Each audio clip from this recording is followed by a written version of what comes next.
Welcome, everybody, to this evening's 6 p.m. City Council meeting of April 16th, 2019. We're starting the meeting. Okay, thanks. Let the roll call reflect that all council members are present. I've asked Vice Chair Chaburka to lead us in the Pledge of Allegiance. Please rise.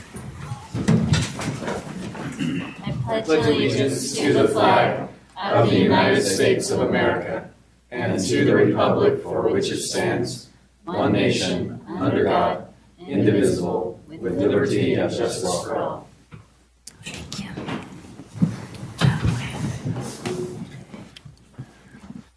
Please consider joining us for a moment of silence.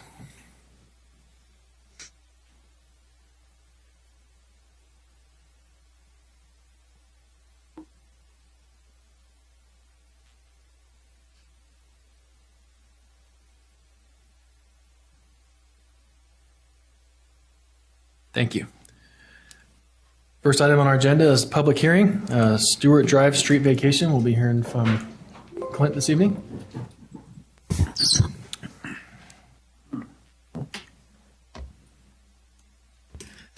Good evening. It's always very good to be at city council meetings, a little different from the normal. So as soon as this comes up, we'll start talking. So this petition application came from the folks at BDL. It's for the Stewart Drive street vacation. Just a quick background on it. So a couple of years ago, they brought forth a request to realign Stewart Drive further to the east. That was approved by the Planning Commission. They went ahead and have completed the street realignment. A lot of the trees that were there were torn down, but they planted all new trees along the new street alignment to match what was existing. And by moving the street further to the east, it made it possible for the properties on the west side of Stewart Drive to add some additional property to their lots. So that's what kind of brought this to the forefront, is that as part of adding that property, they need to vacate this street so that they can then incorporate that property into the new lots. So it's Plat 13, the third amendment that they're proposing here. So this is just an overview map. You can see where it has, the old road pointed there. That is a row of trees that used to be there, or that where the street used to be, and then the new road's just further to the east. And again, you get a pointer out here.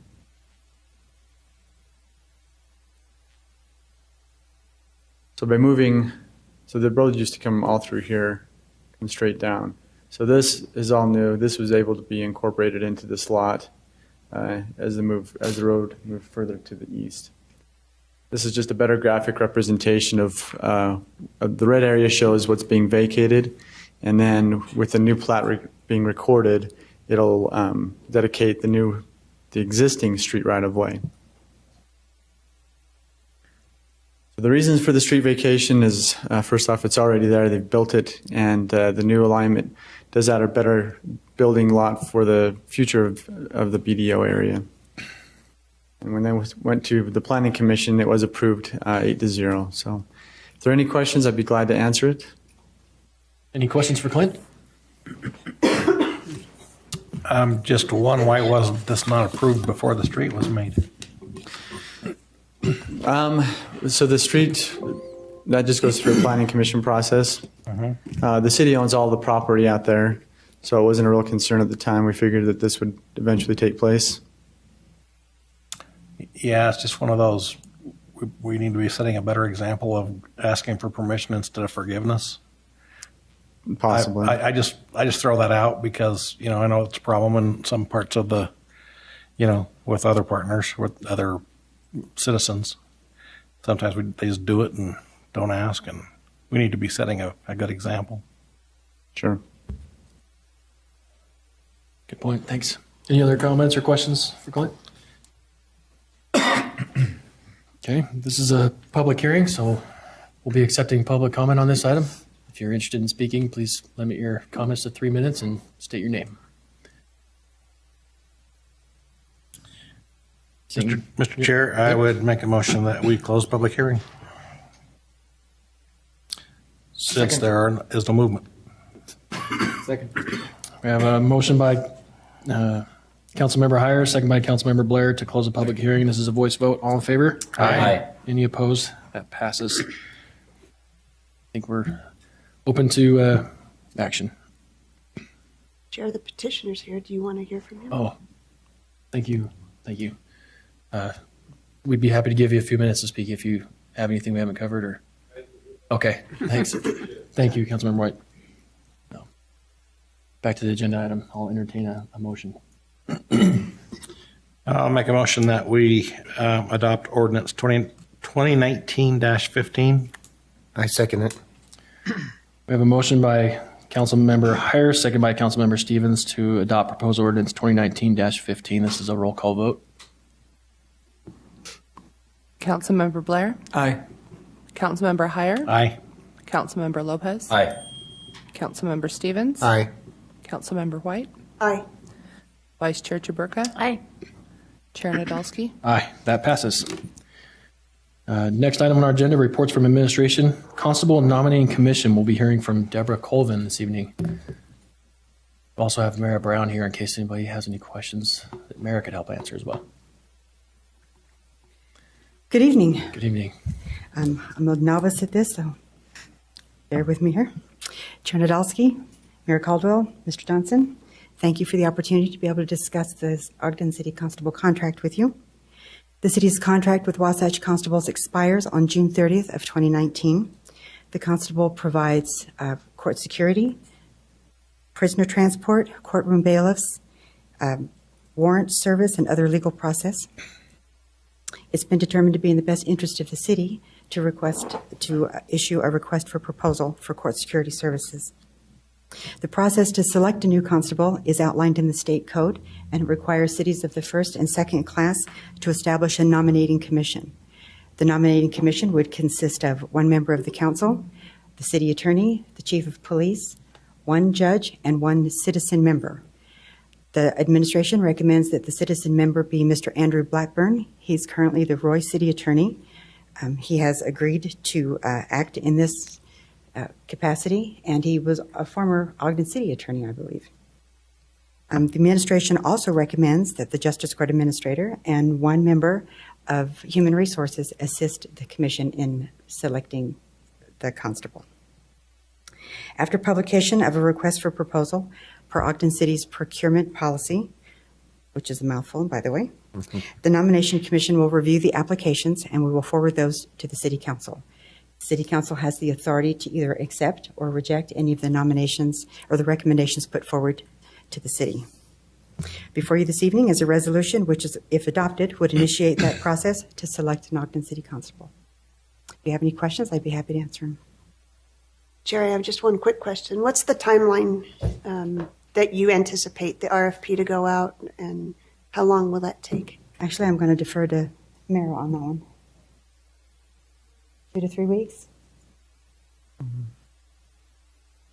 I just wanted to sort of restate the question I had when we talked about in the work session around what kind of expertise would a person, need of this for this position, because we kind of talked a little bit about how it wasn't an Ogden resident necessarily, but that isn't necessarily the qualifications we're looking for in this situation. Are you speaking in reference to Mr. Blackburn? Correct. Okay. Yeah, sorry. He was actually on the nominating committee when we originally selected the Wasatch Constables. So I think he's got some background in regards to that. And being in the city court arena for quite a while, I think gives him a pretty good understanding of what would be expected for a constable to provide for the court. Thank you. Any more questions for Ms. Colvin? Okay, if there's no further questions, we respectfully request that you adopt the proposed resolution 2019-7. Thank you for your report. Appreciate Thank it. you. Chair, Yep. I'll make a motion to adopt proposed resolution 2019-7. Second. We have a motion by Councilmember White, second by Councilmember Blair to adopt proposed resolution 2019-7. This is a roll call vote. Councilmember Heyer? Aye. Councilmember Lopez? Aye. Councilmember Stevens? Aye. Councilmember White?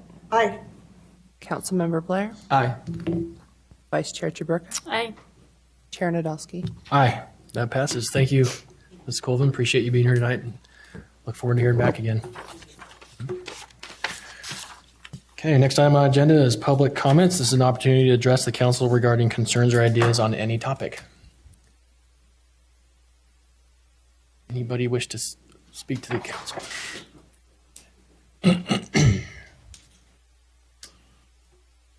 Good evening, Angel Castillo. I wanted to talk about the RDA session. I watched it while it was being streamed, and I'm very grateful that that was available to watch. And I've had a couple of people who have come up to me as a planning commissioner and asked me to try to explain what was going on. And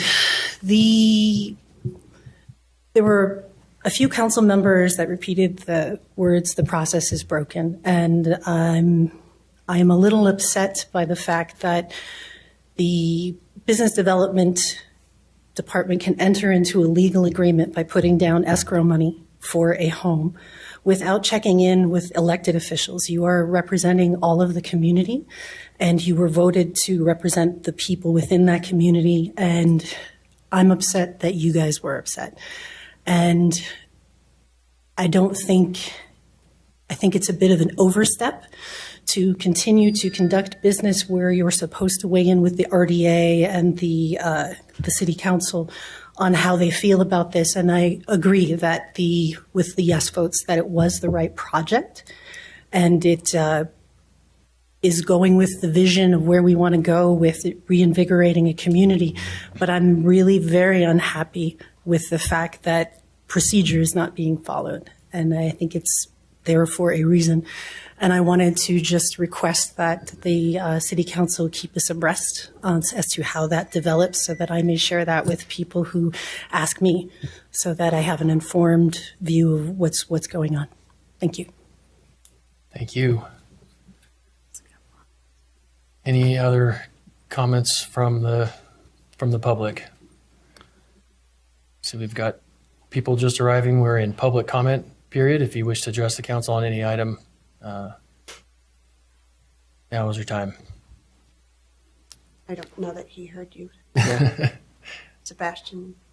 We're in public comment period. If there's anyone in the crowd that wishes to address the council, we're in. Please limit your comments to 3 minutes. Okay.